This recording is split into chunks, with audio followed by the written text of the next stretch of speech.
Hello, this is Chris Ott, and this is number 6 of this series on metaphysics. And the subject today is cosmologies. My own main interest is my theory of the evolution of perception is a cosmology, and I want to talk about the history of cosmologies and then do some comparative talk. So, a cosmology, of course, is a creation story. How did all this around us that we experience and perceive get here? And how do we even experience it? That might be part of the cosmology, because, of course, we have conscious sensation. How is that possible? That's not easily explained. So, and yet that's our entire world is our perceptual experience, as I've described it in this series. So that has to be considered in a cosmology, I think, or it's kind of incomplete.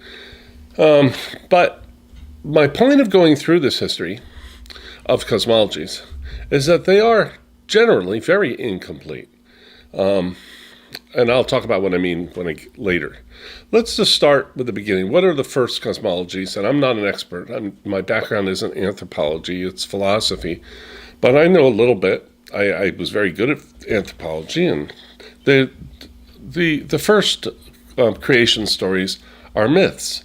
And as Joseph Campbell has said, who's expert on myths, he says that a myth is a story about gods, and as opposed to like a fairy tale, which is a story with fairies.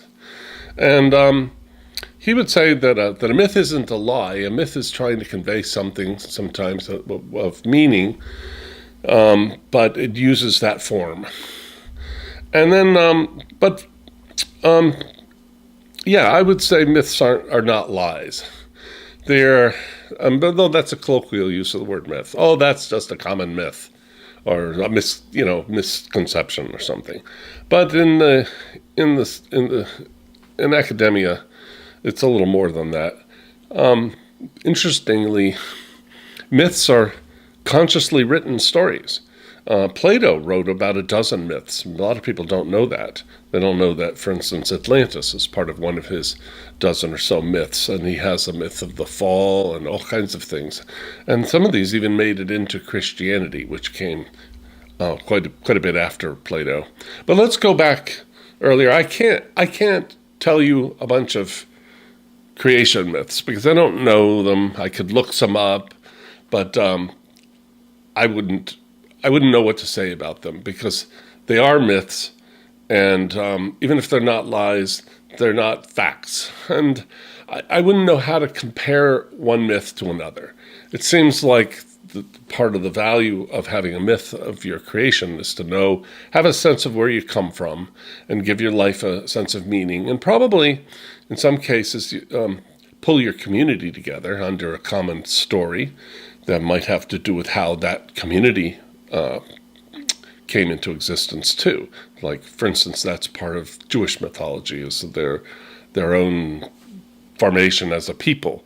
And the city of Rome had a myth for how Rome was created, Romulus and Remus, because people want to have a story for their story, really. So I think that was a lot of the reason to have these myths, is for a sense of community and clarity of community. And but anyway, I can't really add much to that. That's what the first cosmologies were. But as early as the ancient Greeks, beginning with the very first pre-Socratics, they began to question their religious accounts of things, not just creation, but all kinds of things, metaphysics, everything, what things are. These stories of the gods, they started to doubt them, or they had always probably been skeptics, but these people were the first natural philosophers, and they started looking for more natural, observable causes for things, and create some kind of account for how things got the way they are that it's in conformity with those things I can observe. But it wasn't a big focus for the Greek philosophers to look for how the world was formed. As a matter of fact, Aristotle didn't believe the world had formed, that it always existed, because how could there be some uncaused cause? He felt everything had to have a cause, and therefore the first cause would be uncaused, and that didn't make any sense. So therefore the world just had to be pretty much like it is, going back forever. Which is also kind of counterintuitive. Most people would find the problem with that, but he didn't. He felt that he followed the logic, and there couldn't be a beginning. So that wasn't a big priority to have a cosmology for the Greeks. However, there was this one. He's one of the earliest pre-Socratic philosophers, and his name was Anaximander, and he was a follower of Thales, who was considered the first philosopher of the Milesian school, the earliest Greek philosophers, pre-Socratic philosophers. And if you remember, Thales believed the world was fundamentally made of water. There are theories why he thought that, but it's not our subject here. But of course, his follower, Anaximander, he believed that people had evolved from fish. I think this is funny. So when you hear that the Greeks believed in evolution, know that one Greek believed in evolution, and only in evolution of the evolution from fish to people. There's not a whole evolution of the world or something, or even an evolution of biological forms like Darwin attempted. There's just this evolution. People came from fish, from the ocean. And I'm not going to try to go into that. Anyway, he was in the 6th century in what's today Turkey, really. But at that time, it was part of the Greek world. And then after... But the point of Anaximander, it's important, because there was not a sense that I know of, that I've been able to find, where anybody felt compelled or motivated to explain everything. Like, they just would pick something to explain, For instance, there's all kinds of things that demand explaining. How did life form, the first life forms, from things that were not alive, if you believe in evolution? Or how did number get created? Did God create number? What does that even mean? The laws of nature, where are they from? There's all kinds of questions. The human psyche, for that matter, and the animal psyche. Where does thinking come from? How is that explained? So there's a whole lot that could be included in a creation story, but most creation stories throughout history have selected something to explain and left it at that. A pretty complete one, though, is the myth of God's creating the world in 6 days in the Bible. He does pretty much create everything. And there's a line by Paul in the New Testament, and I wanted to read it because I thought it was kind of amazing, because it actually sounds a little like what Meher Baba taught. For by him, and that means God, the capital H, all things were created that are in heaven and that are on earth, visible and invisible, whether thrones or dominions or principalities or powers. All things were created through him and for him, and he is before all things, and in him all things consist. Well, that's a very monist kind of creation story. But of course, the Bible, it's 6-day stories. God created the heaven and the earth, and he separated the day from the night, and he created all the mountains and the rivers and the oceans and all the animals, and finally Adam and Eve. And then when they were expelled from the garden, they multiplied, and that's where we come from. That's the story of how we all got here.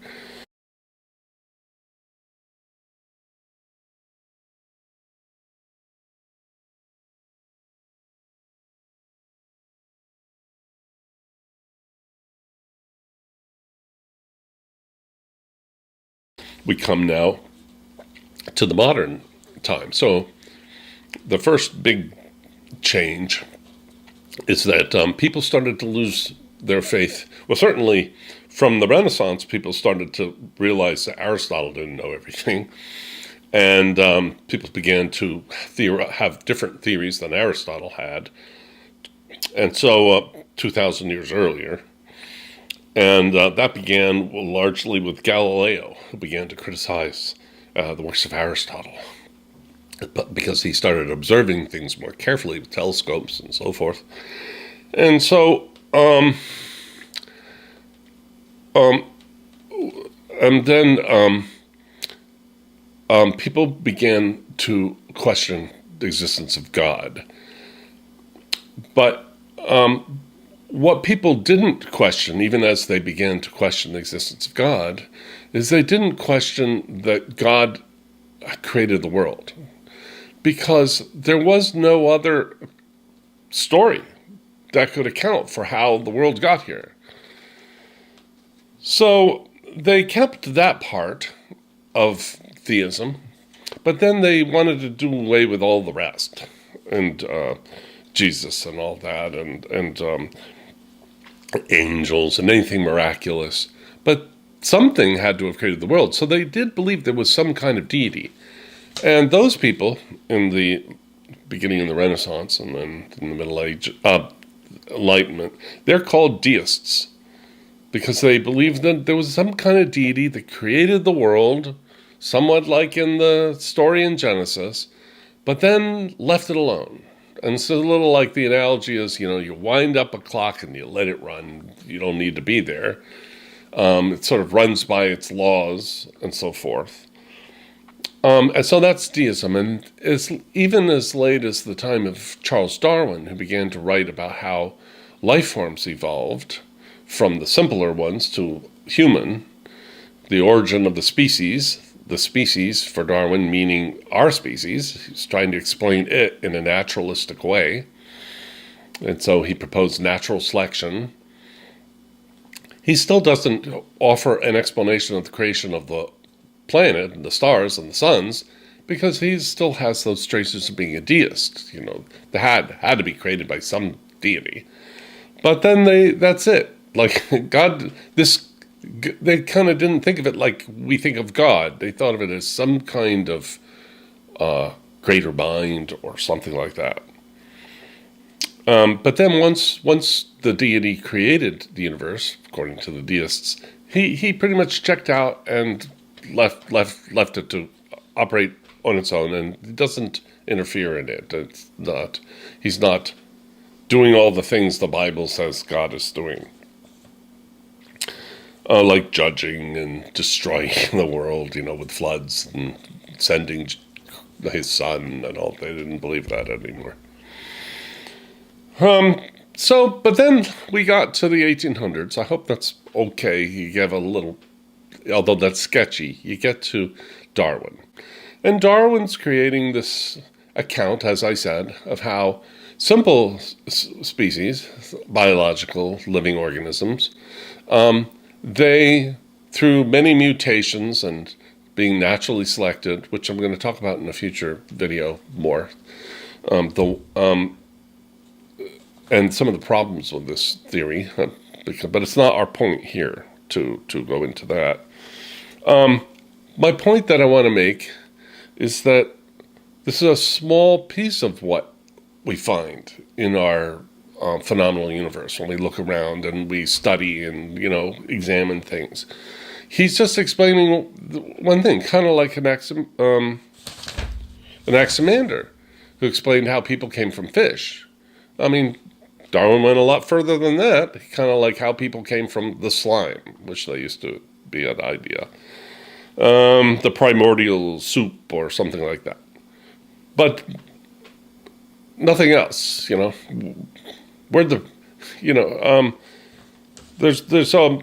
so that's not really a cosmology. That's a theory of evolution. And it's one that it's still kind of, it's dominant today, neo-Darwinism, and we're going to talk about it, but not today.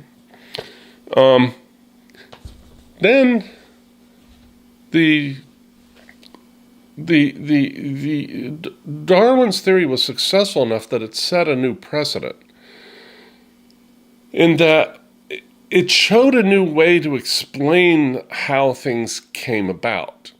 Rather than having a deity, which is a thing that you don't see, that you invent and tell a story about, instead, you go look around, you make observations, and then you speculate about a long process that may have happened in the past, where things evolved from a simpler state to their current complex state. And I talk about this in my second book. There's a wonderful example of this in the mid-20th century, which is plate tectonics, explaining how the continents got to be the shape that they are. And a lot of people have noticed that when you look at a map, the continents seem to fit together. So it seems like they split apart. And how did that happen? So plate tectonics was a theory that they really couldn't test until the 1970s, in which they could fly over the oceans and take sonar of the bottom of the ocean. They could see how there was the traces of these continental plates drifting apart on one side of the Earth, and the other side of the Earth they're coming together, and there's subduction, which means one goes beneath the other, and it turns back into mantle and lava. And then this becomes crust. Sometimes they come together and they push up mountains, and so that became the theory of how the Himalayas came to be. And if you go up in the Himalayas, they find seashells in the Himalayas. So that explains that this was once a seafloor. But then the continental plates pushed them together and pushed them up. So a lot of things were explained by this theory. So you can see that there's not just a new theory, it's a new way of theorizing. It's a whole new mode of explanation. And so that is how we try to explain all kinds of things now. Darwin's theory is trying to be that way, coming from simpler organisms to complex organisms and plate tectonics. And we can find examples of this throughout all of the sciences. And But when it comes to the creation of the universe, how it formed, the beginning, well, we have the Big Bang, and we have Darwin's theory. But notice the Big Bang, that's not covering everything. The Big Bang is an answer to, well, how did it all start? And all matter and energy was compressed into this one little point, and then it pushed outward. And that explains why the stars are moving further apart and expanding universe. And so we feel like we're on to something there, imagining this Big Bang and imagining this Darwinian evolution. But notice that, let me just say a few things that they don't even ask, because how would they answer them?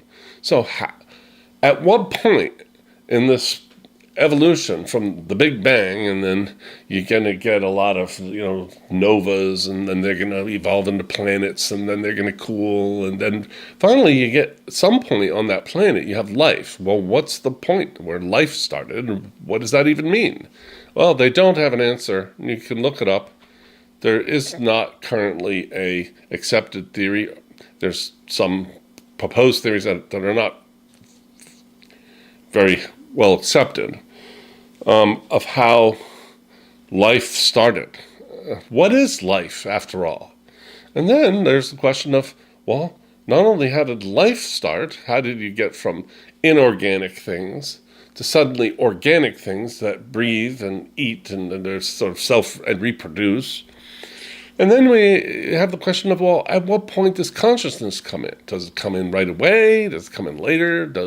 Was it already dormant somehow, and even when there were just rocks? And in the inorganic world, which is what Baba would say, by the way, that was always here, and it was always... Anyway, I've already talked about that. The point is, that's absent. They don't have an answer to how consciousness formed. Or what consciousness is. And so they're working on that. It's kind of a work in progress. They don't know. And they also, especially hard for physicalists, people who believe that everything is physical, because it doesn't seem like consciousness is physical. So they have to word things very carefully and kind of deny that there's the kind of consciousness that we enjoy and recognize in ourselves. What makes us different than zombies, let's say.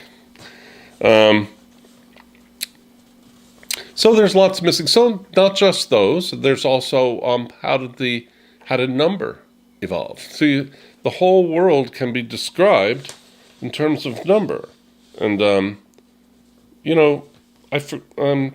ancients sometimes even said the whole world comes out of number. Let me give a couple examples. One of these is of course Isaac Newton, who said God created everything by number, weight, and measure.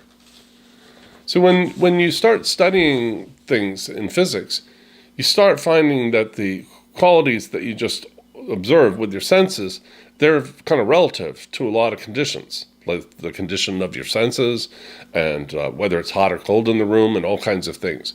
But the numbers that you can measure, they are the same. So whether a bowl feels hot or cold to you, depending on whether your hands are cold or hot, that's not very reliable way to tell the temperature of the bowl, but a thermometer is, because you get a number. And same with all things. And the Doppler effect, as that I described the other day, a pitch of a race car can be high or low. So does that tell you how fast it's going? No, it doesn't. But the speedometer in the race car will. So, but you can't just determine that with your five senses. You have to go and do some thinking and some calculating. So what they find is the more objective facts about the world, or all the objective facts, can be described in number. And as a matter of fact, everything about the universe can be described in number, or if you include geometry.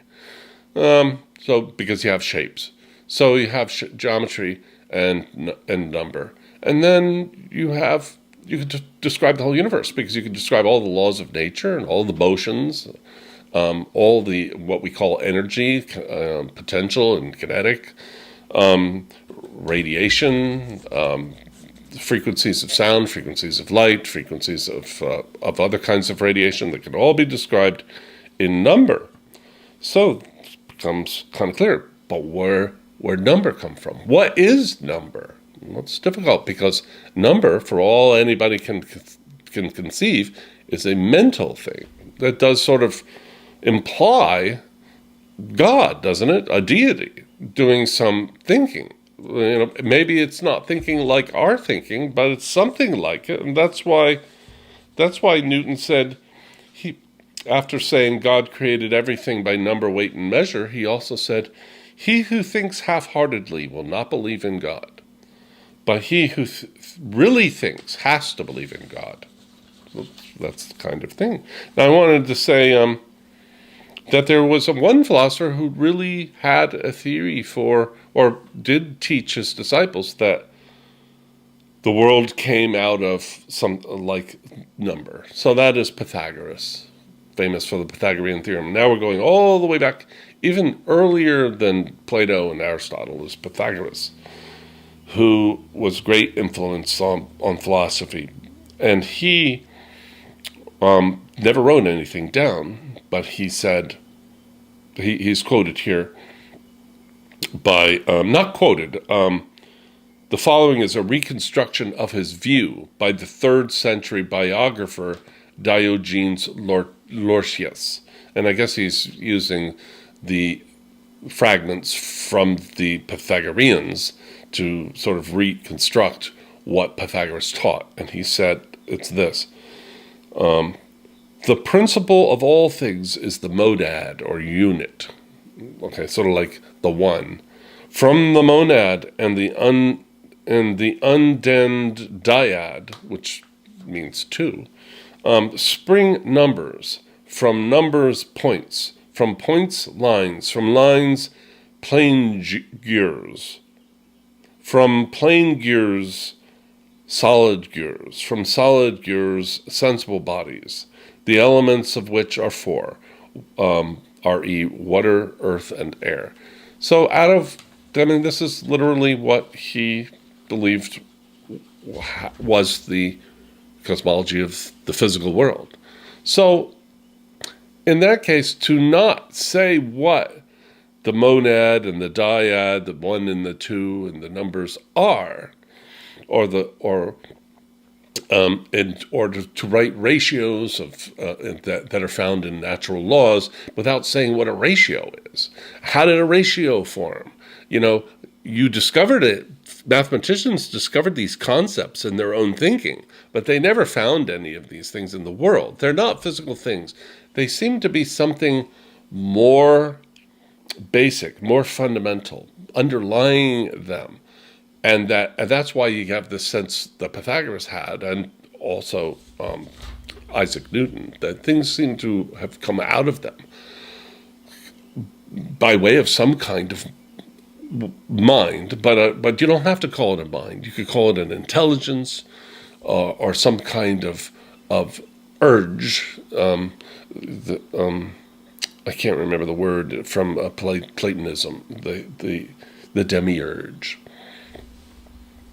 But so there's different ways to look at this, but I'm just bringing up that in contemporary physics and our cosmology pieces do not cover that. They don't explain number, and therefore natural law.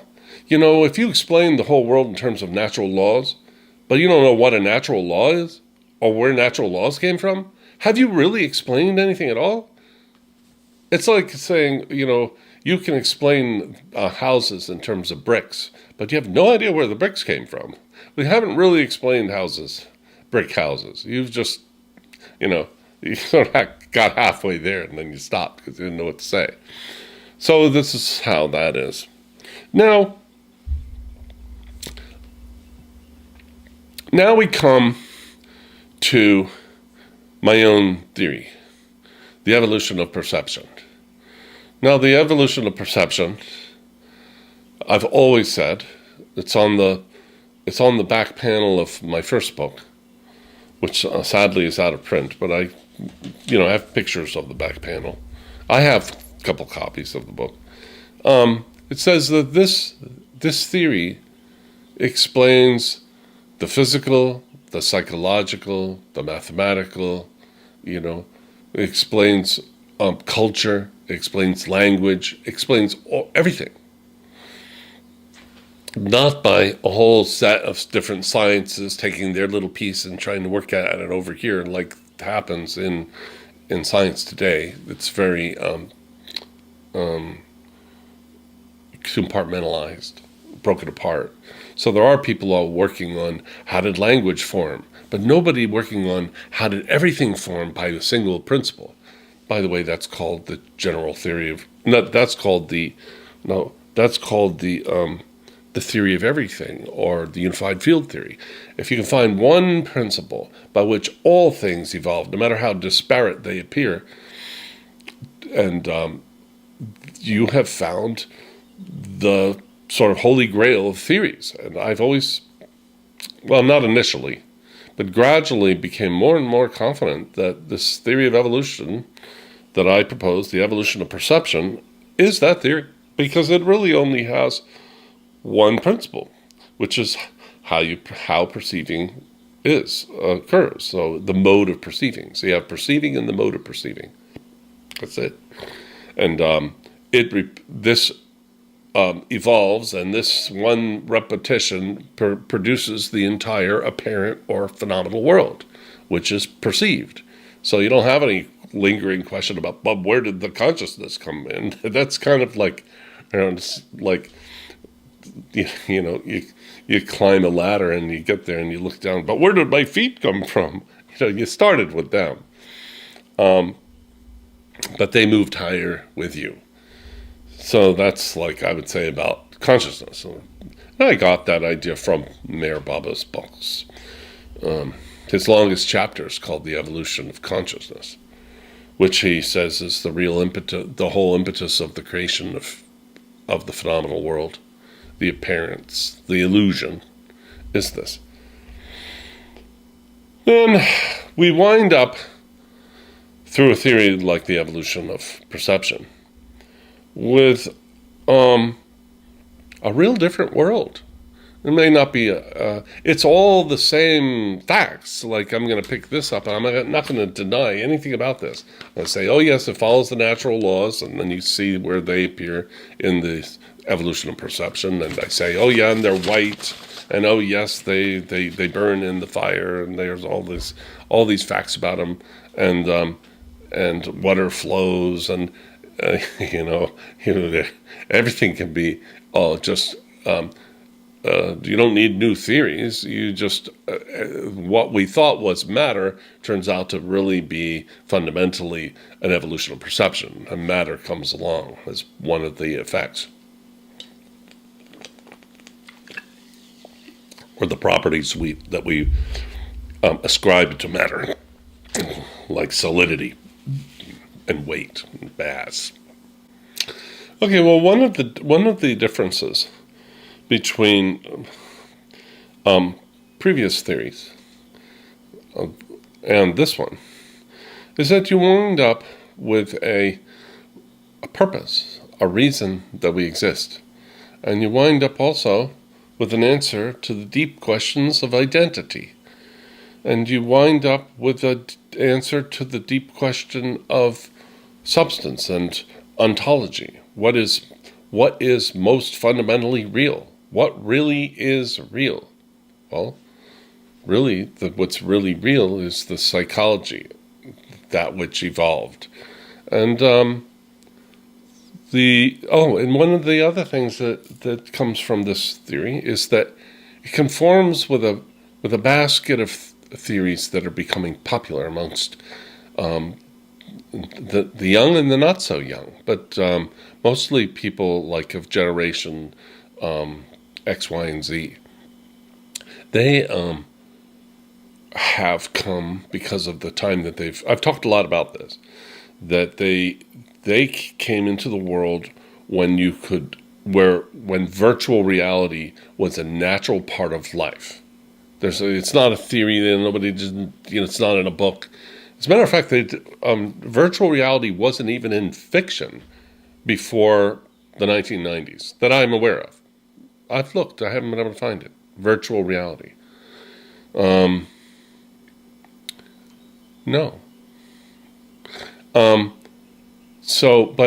But starting, and I've gone over this before, starting with like the 1990 with like Tron, or maybe that was 1980 with Tron.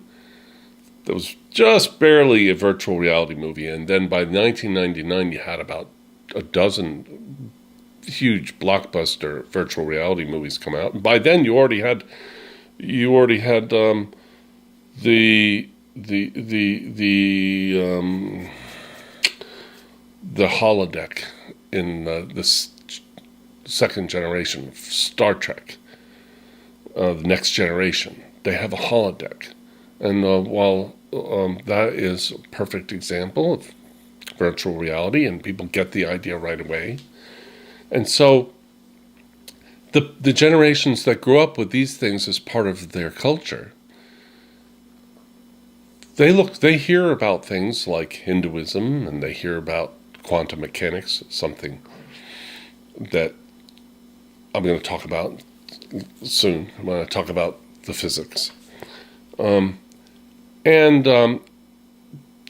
it ends up they start being more and more open-minded to the idea that this is not real in the way we were told it was real. That either this is some kind of video game, or this is some kind of hologram. There's the holographic universe theory, and that implies possibly an intelligent design or a designer. Maybe there is in the movie Matrix. There's a designer.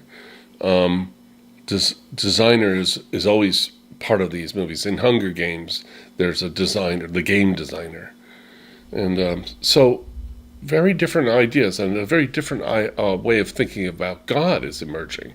And all these are amazingly consistent with the evolution of perception. And I wasn't going off of these from these movies and ideas. I was basing my ideas initially on Baba's books.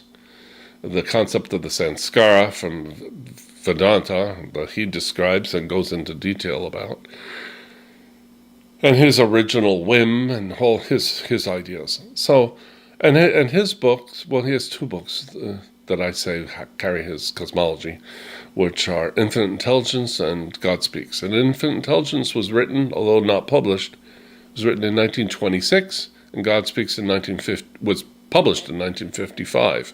So this is long before anyone had ever had an idea of virtual reality, let alone the idea that we live in some kind of virtual reality. So I found that fascinating because Baba gave a date where he said philosophers will begin to start paying attention to what I've said. And that sort of would sound like baloney if you were to talk to the baby boom Baba followers who did not grow up in a world that had virtual reality as a concept.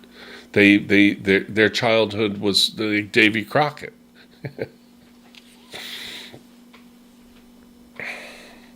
In the 50s, kids had Davy Crockett hats with a raccoon cap.